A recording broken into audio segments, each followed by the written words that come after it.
Welcome back. Operation Sindoor పైన లోక్సభలో చర్చ జరుగుతోంది. లైవ్ చూద్దాం. प्रायोजित आतंकवाद कोई पागलपन नहीं है। पाकिस्तान द्वारा प्रायोजित आतंकवाद कोई पागलपन नहीं है, यह एक सोची समझी साजिश का हिस्सा है। यह एक ऐसी प्रक्रिया है जो आतंक को एक पॉलिटिकल टूल की तरह इस्तेमाल करती है। यह सिर्फ आतंकवाद नहीं, यह एक टूल किट है, एक ऐसा टूल किट जिसे पाकिस्तान की सेना और उसकी एजेंसियां एक नीति के तहत अपनाए हुए हैं। This toolkit is in opposition to civilized code of conduct that the rest of the world prefers to abide by.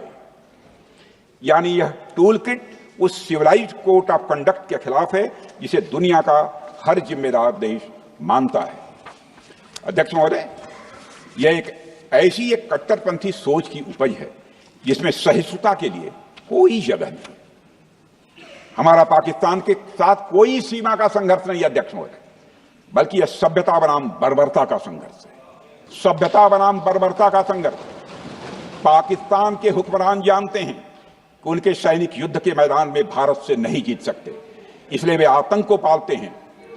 पालते ही नहीं, उन्हें प्रशिक्षण देते हैं और फिर दुनिया के सामने खड़े होकर निर्दोष बनने की कोशिश करते हैं। अध्यक्ष महोदय, पाकिस्तान दोहरे मापदंड और झूठ की बुनियाद पर खड़ा हुआ एक ऐसा देश है जो अब फेल्ड स्टेट के तौर पर देखा जा रहा है।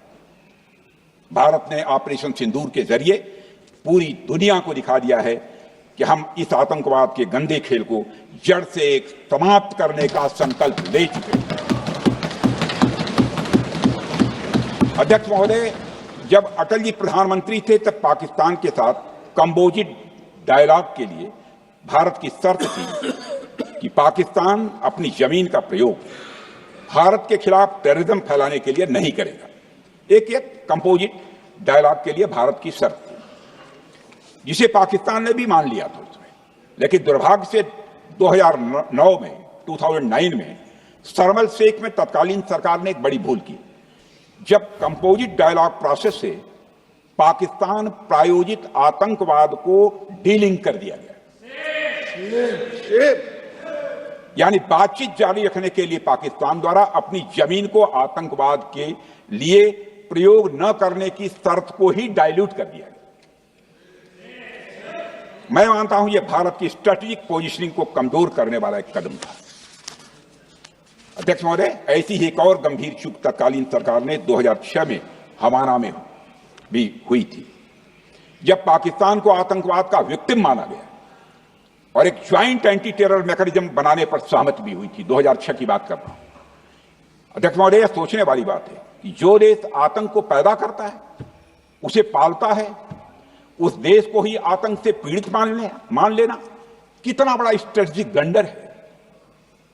अध्यक्ष महोदय, आतंकवाद के खिलाफ हमारी लड़ाई अब केवल सीमा पर नहीं है, बल्कि वैचारिक मोर्चों पर भी लड़ी जा रही है। इसी उद्देश्य से प्रधानमंत्री जी कई हाई लेवल डेलीगेशंस का गठन भी उन्होंने किया था, जिसमें हमारे लगभग अधिकांश दलों के सम्मानित सदस्य उसमें शामिल थे। उसमें विभिन्न राजनीतिक दलों के रिप्रेजेंटेटिव शामिल थे और सचमुच इस समिति ने वैश्विक मंचों पर जाकर भारत की बात बहुत ही प्रभावी तरीके से रखी और आतंकवाद के विरुद्ध वैश्विक समर्थन को उन्होंने मजबूत किया।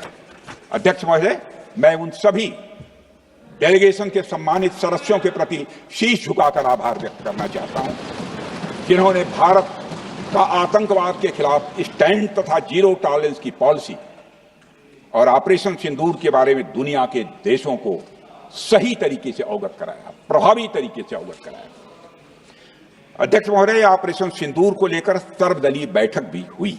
आई am very happy to tell the house that during Operation Sindoor, all the political parties of the country kept aside all ideologies and differences and showed solidarity with the nation, with the soldiers and with the government. फिर इसके लिए आभार व्यक्त करता हूं। मुझे लगता है यही इस देश के लोकतंत्र की खूबसूरती है।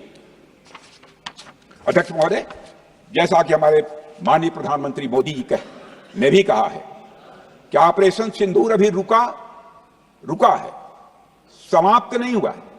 यदि आवश्यकता पड़ी, यदि पाकिस्तान फिर किसी नापाक हरकत की कोशिश करता है तो हम और भी कठोर और निर्णायक कार्रवाई करने के लिए तैयार हैं। अध्यक्ष महोदय, ऑपरेशन सिंदूर के माध्यम से पाकिस्तान के मन में भारत को लेकर जो बहुत बड़ी गलतफहमी थी वह हमने दूर कर दी है। और मेरी दूर थोड़ी बहुत बची यदि भई होगी तो उसको भी दूर कर देंगे। अध्यक्ष महोदय, मुझे महाकवि राष्ट्र कवि रामधारी सिंह जी दिनकर की कुछ पंक्तियां याद आती हैं। अध्यक्ष महोदय, क्षमाशील हो रिपु समक्ष, क्षमाशील हो रिपु समक्ष, तुम हुए बिनत जितना ही, दुष्ट कौरवों ने तुमको कायर समझा उतना ही। अध्यक्ष महोदय, भारत ने न केवल अपनी सैन्य क्षमता का प्रदर्शन किया, भारत ने न केवल अपनी सैन्य क्षमता का प्रदर्शन किया बल्कि अपनी राष्ट्रीय दृढ़ता, नैतिकता और राजनीतिक कुशलता का भी परिचय दिया है। भारत अब किसी भी आतंकी हमले का निर्णायक और स्पष्ट उत्तर देगा। अध्यक्ष महोदय, हमने एक नई लक्ष्मण रेखा खींच ली है। अब आतंकवाद को आश्रय और समर्थन देने वालों को कोई शरण नहीं मिलेगी। और अध्यक्ष महोदय, भारत किसी भी तरीके से, किसी भी तरह के न्यूक्लियर ब्लैकमेलिंग या दबावों के आगे अब झुकने वाला नहीं है।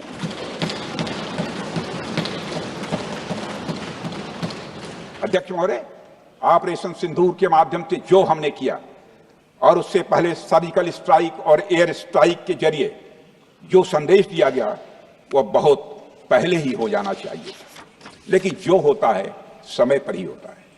अध्यक्ष महोदय, हमारी सरकार ने आतंकवाद के खिलाफ हमारी जीरो टॉलरेंस की नीति को दुनिया के हर मंच पर पूरी तरह से स्पष्ट कर दिया है और हम उस पर कोई समझौता किसी भी सूरत में नहीं करने वाले हैं। अभी कुछ सप्ताह पहले मुझे शंघाई कोऑपरेशन ऑर्गेनाइजेशन की डिफेंस मिनिस्टर्स मीटिंग में जाने का अवसर मिला था। वहां जो डिक्लेरेशन तैयार किया जा रहा था उसमें आतंकवाद पर भारत का स्टैंड डाइल्यूट हो रहा था। हमने साफ कह दिया कि जब तक आतंकवाद के मुद्दे पर भारत का स्टैंड रखा नहीं जाएगा हम किसी ज्वाइंट स्टेटमेंट पर साइन नहीं करेंगे और इसकी वजह से वहां कोई ज्वाइंट स्टेटमेंट नहीं आया। अध्यक्ष महोदय, इसका परिणाम क्या? अब देखिए, हमारे प्रधानमंत्री जी ब्रिक्स की बैठक में ब्राजील गए, करिश्मा किया है हमारे प्रधानमंत्री। तो चीन की मौजूदगी में जो ज्वाइंट डिक्लेरेशन आया उसमें जम्मू व कश्मीर में हुए आतंकी हमले को कंडेम भी किया गया। यह प्रधानमंत्री ने करिश्मा करके दिखाया, यानी भारत की बात अंततः मानी गई। और यह ब्रिक्स सम्मेलन के इतिहास में पहली बार हुआ जब जम्मू एवं कश्मीर में हुए किसी आतंकी घटना को खुलकर कंडेम किया गया। मैं इस सदन को याद दिलाना चाहता हूं, 2008 में मुंबई में इतनी बड़ी आतंकी घटना हुई, मगर उस समय की सरकार को जो प्रभावी कार्रवाई करनी चाहिए थी वो नहीं हो पाई लेकिन उसमें सबसे दुखद और आश्चर्य की बात है, कई वर्ल्ड फोरम, इंटरनेशनल फोरम पर जो उसका कंडेमनेशन होना चाहिए, जो उसकी निंदा की जानी चाहिए, वह भी जितना होना चाहिए नहीं हो पाया। अध्यक्ष, यदि आप उस घटना के बाद हुए ब्रिक्स सम्मेलन के डॉक्यूमेंट्स उठाकर देख लीजिए, मुंबई आतंकी हमले का कहीं जिक्र भी नहीं है। और अध्यक्ष महोदय, जब केंद्र में प्रधानमंत्री मोदी जी के नेतृत्व में सरकार बनी तब जाकर कहीं के हालात कुछ बदलने शुरू हुए और साल 2017 में हुए ब्रिक्स सम्मेलन में पहली बार 2017 में हुए ब्रिक्स सम्मेलन में पहली बार आतंकवाद से लश्कर और जैश जैसे आतंकवादी संगठनों को जोड़ा गया। यह भी अपने में करिश्माई काम था। यह परिस्थिति इसलिए बनी क्योंकि इसके ठीक एक साल पहले उरी की घटना के भारत की सेनाओं ने सीमा पर जाकर सर्जिकल स्ट्राइक की थी। हमने दुनिया को बताया कि आतंकवाद के खिलाफ हम सरहद के इस पार भी मारेंगे और जरूरत पड़ी तो आतंकियों के घर में घुसकर भी मारेंगे।